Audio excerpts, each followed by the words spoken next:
intimate relations with a ghost, literal trench warfare, and plenty of family tensions. It can only mean one thing: the foundation myth of Rome.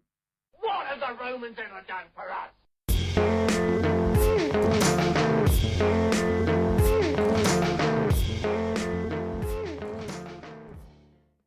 Hello and thanks for downloading. My name's Neil and I'm the host of the Ancient History Hound podcast. In case you didn't know, I'm on Twitter @AncientBlogger, and I've also got a website called ancientblogger.com, bit of a theme going on there. And on this you can find lots of ancient history themed content such as articles I've done, vlogs and links to my Facebook, YouTube and Instagram. In this podcast I'm going to look at the myth of how Rome came to be founded, from the time Aeneas first arrived in Italy to the highly dubious end of Romulus. I'm going to start with an overview of Livy's account of this before introducing the historians Plutarch and Dionysus and their versions. I'll pick up on the issues of dating the myth, and then it's time for me to pick out some key events of the myth for closer inspection. Trust me when I say things get very odd, and I reckon there'll be a few aspects of it you never knew existed. Then finally, I'll wrap up with a couple of themes that I see really important embedded within the myth. Right, I'll start with Livy's overview. Much like Star Wars, the story of Rome begins a long time ago and far, far away. Following the sack of Troy, Aeneas, who was a Trojan prince, escaped and made his way west. Finally, he landed in the territory of Laurentum, which was just down the coast from Ostia. Here, Aeneas was met by Latinus, the king of the Latins. As I'll be saying many times over in this podcast, there's usually more than one version of any mythical story, and Livy is quick off the mark to note this as he gives two possibilities of what happened next. The first is that Aeneas and co fought the Latins and Latinus and was victorious. The beaten king then allied with him by giving Aeneas the hand of Lavinia, his daughter. The second option Livy mentioned is far nicer and has got something of the Odyssey about it. The king approached Aeneas and asked him to recount who he was and how he got here. After hearing the story, the king is so impressed that he allies with him and Lavinia is given as a bride. The group then potter off and found a settlement which Aeneas names Lavinium after his bride, which is a nice touch.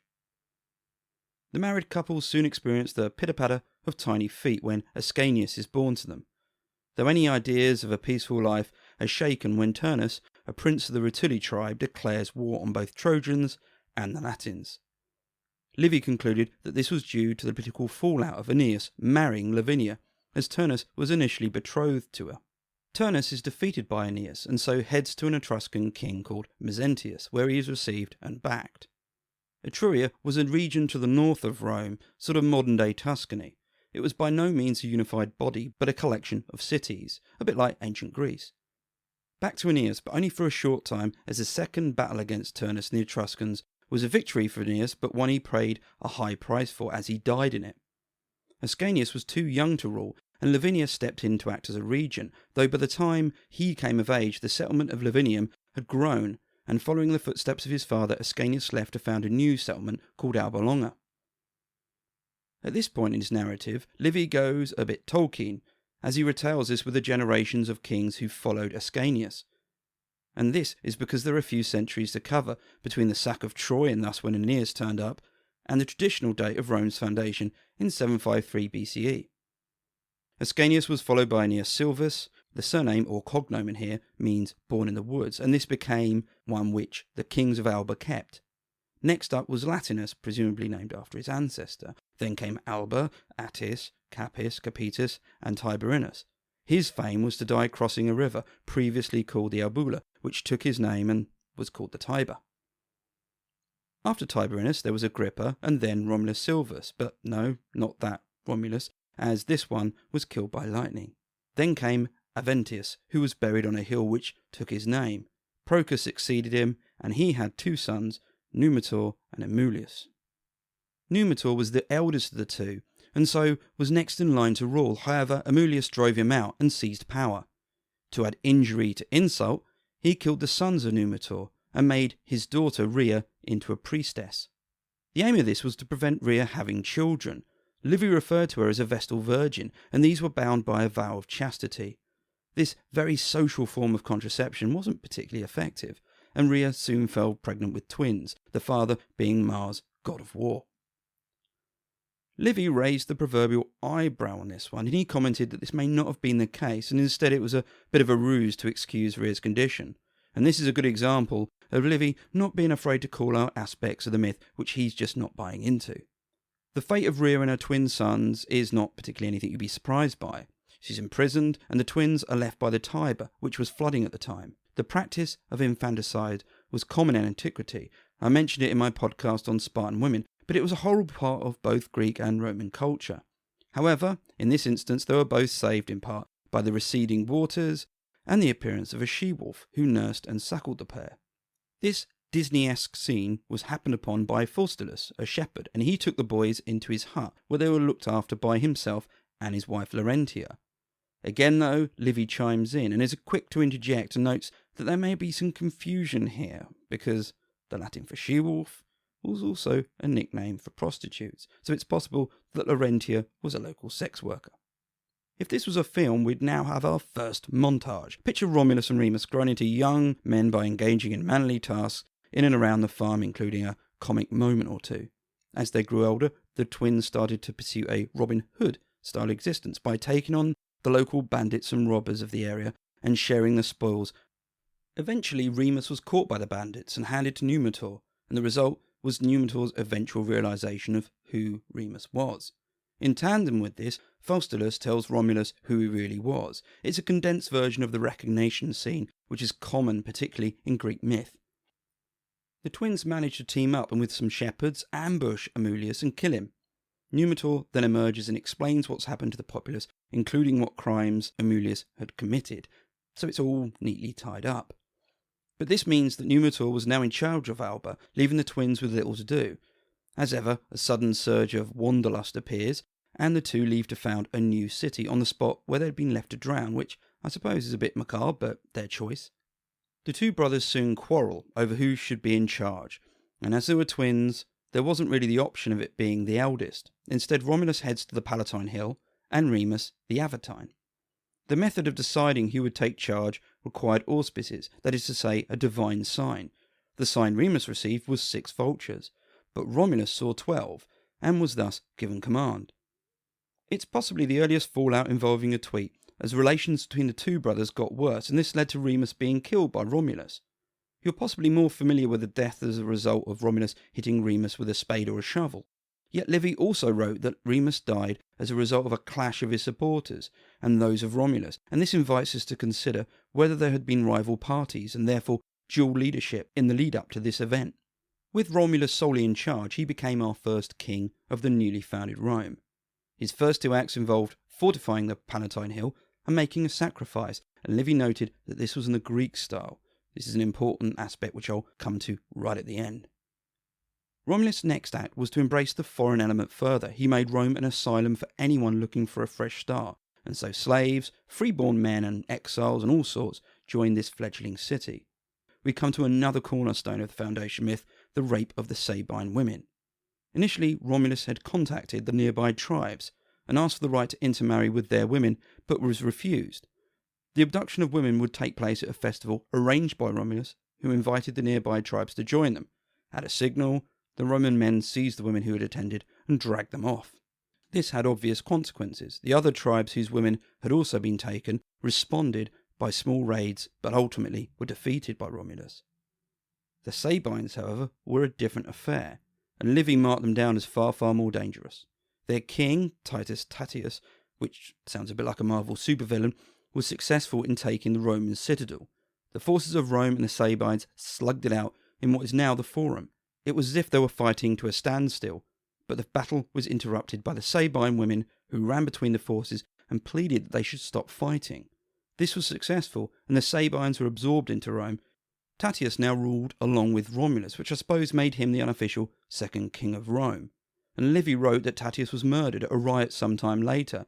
He also added that Romulus wasn't that bothered when he found out, and I'm sure that someone capable of killing his own brother rather than share power with him would certainly never consider offing a king he'd been forced to share power with. Romulus then engaged successfully in military actions against rival tribes. He also focused on internal affairs. Romulus created the Senate, composed of 100 men, and he also brought about the curule chair, lictors, and the toga with the purple stripe, though Livy reckoned these were originally Etruscan. The end of Romulus was every bit as bizarre as his upbringing. He was apparently reviewing troops near the Campus Martius when a storm picked up. Livy wrote that a storm cloud surrounded him, and when it cleared, he was gone. Livy wasn't exactly sold on this. There's more than a hint that something nasty happened, but fear not, I'll be picking up on this later as well. Livy's account ticks many of the boxes you'd expect concerning the Romulus and Remus myth. Twins born to Mars? Check. Involvement of the she-wolf? Check. Subsequent survival and eventual revenge? Check. And then, of course, the famous squabble and Remus meeting his end? Check. But there are other boxes you can tick. Livy didn't just simply reel off a single account of events. At several points he wrote alternatives, and if you tick these, you get a very different myth. You could have a pair of twins exposed, following a political fallout whose father wasn't a god, and a shepherd found the twins and passed them to a local prostitute, who he's married to. The pair avenged their uncle before co-founding an unnamed city, and a power struggle ensues when one is killed in a battle between them. Romulus then assumes full power and names the city after himself. Livy's description of the myth and the alternatives he fastens within it has the effect of making the reader question the established form. Indeed, you can argue that there isn't really much of an established or normalised version here. And if he was the only person doing this, I could pass it off as just Livy being Livy. But he's not. There were two other historians who handled the myth and whose writings have survived. Unlike Livy, they're both Greeks. Dionysus of Halicarnassus and Plutarch. You've probably heard of Plutarch. He wrote about the lives of famous figures from history and did so in the 1st century AD. Dionysus of Halicarnassus, or as I'll call him Dionysus, was writing in the 1st century BCE in Rome and became quite an established figure in the early rule of Augustus. Livy wrote in a similar period to Dionysus. In the context of timelines, the three hug that 1st century BCE and 1st century AD period, and before I go any further, this needs to be discussed. I'll start by asking you a question. When do you think the earliest solid or surviving piece of evidence for the Romulus and Remus myth dates to? One possibility is an Etruscan mirror which dates to 350-325 BCE, and it features a pair of twins on the back with a wolf. Or does it? For those who disagree that this relates to the myth, they point out that the wolf isn't very clear, and in fact might not even be a wolf. Depictions of twins are also common, and not always Romulus and Remus. Just to throw a bit more confusion into it all, there's a figure of Mercury nearby. As such, if it does reference the myth, it's one involving a deity we've got no record of. If we ignore the mirror, we move to the 3rd century BCE, where Livy mentioned a statue of the twins and the wolf in the Forum, which was set up in 296 BCE. If you're hoping a coin will save the day, sorry to say that the earliest Roman coin depicting the twins and the wolf dates to 270 BCE. Plutarch, Livy and Dionysus were using earlier sources, yet here we meet a familiar pattern. Plutarch cites Diocles of Paparethus and Fabius Pictor. Of these, Diocles is the earliest, but dates to the period roughly between the mirror and Livy's statue. Dionysus gives us some hope when writing that Hieronymus of Cardia was the first to touch upon Rome, except Hieronymus was a contemporary of Alexander the Great, which places him in the period the mirror dates to as well. There isn't a surviving piece of substantial evidence prior to 350 BCE, and that's assuming I take the mirror as definite proof. The obvious question is, why? Perhaps the best line of argument is that Rome started to firm up and sharpen the foundation myth of their city either late 4th century BCE or in the 3rd century BCE. They started drawing upon possible early accounts and stories and aligning them with their cultural norms of the time. Perhaps there were two initial myths, one involving Aeneas and one involving Romulus. The solution was to combine both, which, as I'm sure you've seen, doesn't always sync particularly well, as you have that big gap of time between the two. This might be why Rome's name doesn't derive from Romulus, i.e. Romulus didn't give Rome its name. Plutarch states this from the outset. He's not really sure how Rome came to be named and offers a number of candidates. These include Romanus, a son of Odysseus and Circe, and Roma, a woman who was either Aeneas' wife or a member of his group. Of course, having Aeneas arrive and found Rome within a few generations would make the Romulus myth obsolete. I should also add that both Livy and Dionysus are more certain that Romulus named Rome, so perhaps I should just leave it there. But I find the involvement of Aeneas and Romulus just a tad strange. It feels a bit clunky. Right at the beginning of this podcast, I said I was going to have a look in more detail at certain sections of the myth using the three historians we now have. I'll start with that period between Aeneas and Romulus. Following the death of Aeneas' son Ascanius, Livy gave an exhaustive list of Alban kings. Dionysus also had a list, but don't worry, I'm not going to go through it all. I will say, though, that he mentioned Tiberinus, although he added the detail that his body was carried away by the river following a battle next to it, which is why it took his name. But far more interesting is the comment given to Aloysius, who was described as a tyrant. The king built a contraption which mimicked lightning and thunder, which he used to scare his citizens, but he was eventually drowned as divine punishment. Sadly, there isn't much more about this, which is a huge shame. In any case, I'll roll forward to the beginning of the myth of Romulus and Remus. As mentioned, there was a fair amount of debate as to who the daddy was. Livy wasn't keen on giving another individual or deity. He just thinks that the notion of a deity was a step too far. Not so for Plutarch, who gives several candidates, not only as father, but as parents. He wrote that Romulus was actually the son of Aeneas and Dexithea, which I think is a great name, Roma and Telemachus, yes, that Telemachus, and also Emilia and Mars. Dionysus sets the bar a bit lower when he commented that others had said the father was Uncle Amulius and that he dressed in armour as a disguise. So just imagine finding out your uncle was actually your father and also into roleplay. Or perhaps don't. It's Plutarch, though, who steals the day in the implausible parents competition, as he recounted a tale which involved a handmaiden of a king and a phantom phallus. The name of the king was Tarquetius, and he was king of Alba. One day, as he went about his kingly business, a phantom phallus arose from the hearth. I'm unsure if this meant it was also a fiery phantom phallus. A nearby oracle suggested a course of action. I think it's fair to say that oracles in antiquity weren't exactly mainstream in their advice, though in this instance, what mainstream advice could you really give? The advice doled out was that a virgin needed to have intercourse with a phallus. I suppose this makes sense. After all, what else would a ghost phallus be looking for? Cosy fireside chats? Probably not. The king reasoned that this should fall to his daughter, particularly as the child born from such a union would possess great strength. For whatever reason, and by that I mean every reason you might have for not wanting to have sex with a ghost phallus which was possibly on fire, his daughter sent a handmaiden to do the deed. When he learnt of the deception, Tarquetius was fuming, and when the twins were born as a result, he ordered them to be exposed. Now, as a side note, this tale is similar to the one which concerned the parentage of Servius Tullus, the sixth king of Rome. It's slightly different, as the ghost phallus was sometimes just a spark from the hearth which landed in his mother's lap and made her pregnant. The idea of Mars as the defined parent of Romulus and Remus is therefore by no means a given. One possible conclusion to all this speculation is that it didn't really matter, which itself sounds quite controversial. One argument I read went into some detail about how Romulus and Remus moved between kinship groups, which were based on the mother, not the father. The first was obviously their mother, and then, as I mentioned, Laurentia. The suspicion with many myths is that references to early practices and norms are sanded down as they are retold and repackaged for different generations. This argument posited that these instances hinted at a period where succession went through the maternal line, and it's certainly an interesting concept. However, I want to move to my next area of interest, which is possibly the cornerstone of the whole Romulus and Remus myth. That is, the famous falling out and death of Remus. Thematically, this continues the trend you may have noticed, whereby close family members are just about as untrustworthy and violent to each other as you could possibly be. Just to recap, we've had nepoticide, where an uncle kills his nephew, and avuncularcide, where a nephew kills his uncle. And into this, we're going to toss in some good old-fashioned fratricide. The story we're most used to has Remus mocking a trench his brother was digging around the Palatine Hill.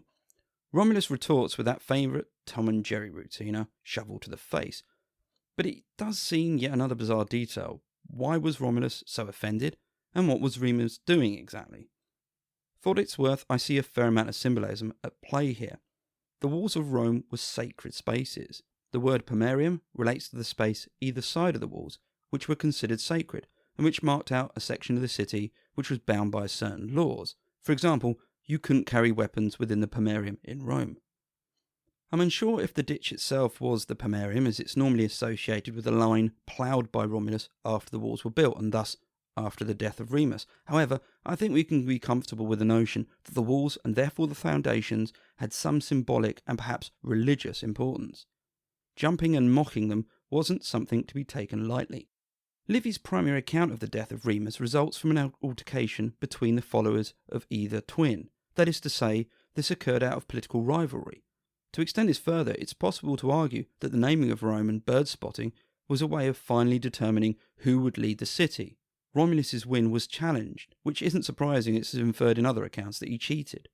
The outcome was a sort of mini-civil war between the twins, and Remus died during this. Just to indulge this further, perhaps Remus attempted to take the Palatine and was killed in the attempt as he crossed the partially built walls or ditch. Both Plutarch and Dionysus refer to a battle being fought between the two. Plutarch even mentions Faustulus, the shepherd who found them, being killed in it. The version where Remus leaps over the ditch as an insult is in fact given by Livy as an alternative, but this wasn't unique. Greek myth had two such accounts. In Boeotia, King Poimenandros had his walls insulted by Polycrates. The king picked up a large boulder and lobbed it at the critic, only to miss and kill his son. Another king, Oenus, killed his son Toxaeus for leaping over the ditch he'd dug round Calydon. I think that even if it was the leaping option, we can understand the weight and gravity of it. No pun intended. It was a challenge to Romulus and the sanctity of the settlement he was building on the Palatine. I would like to say I'm going to move to cheerier climes, but sadly, the next event I want to look at is shorn of anything remotely agreeable. It's the rape of the Sabine women.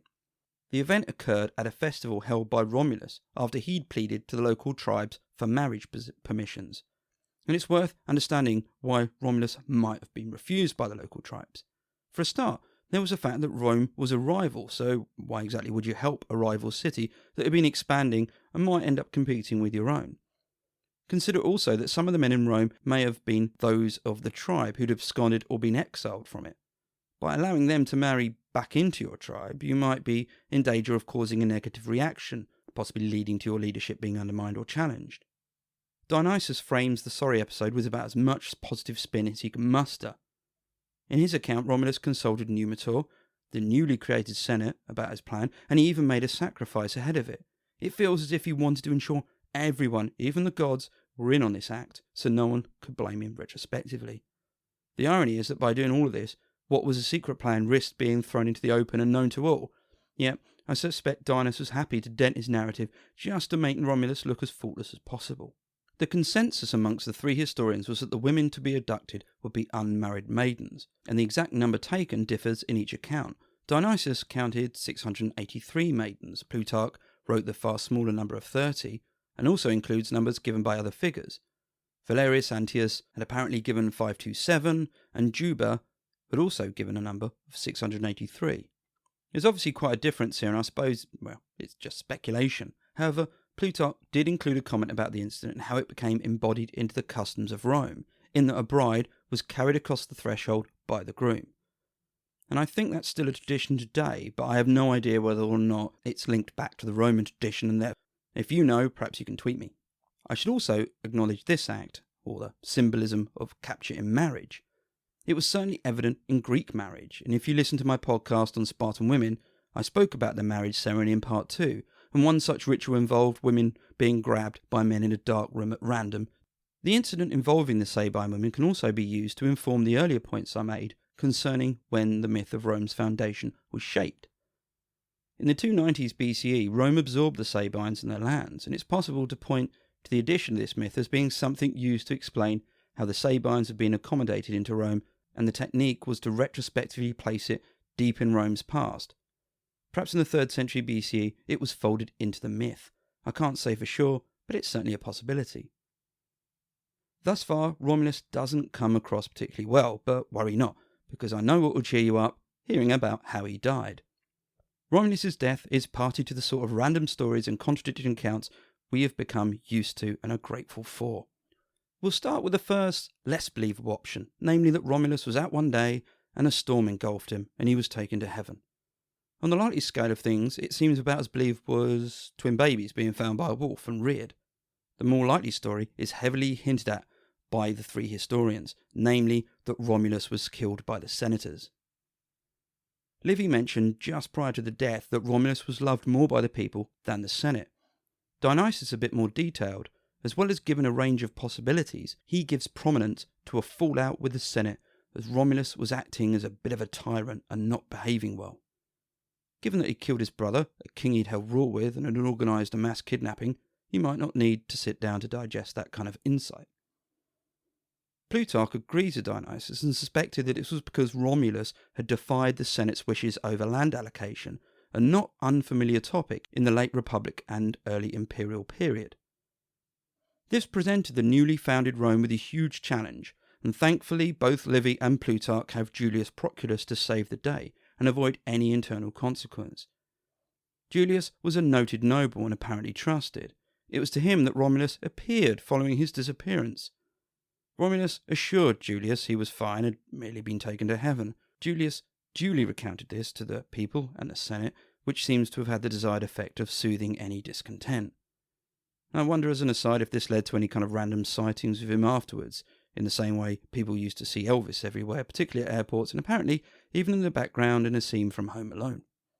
The people of Rome seem to accept this, though I suppose what choice did they have?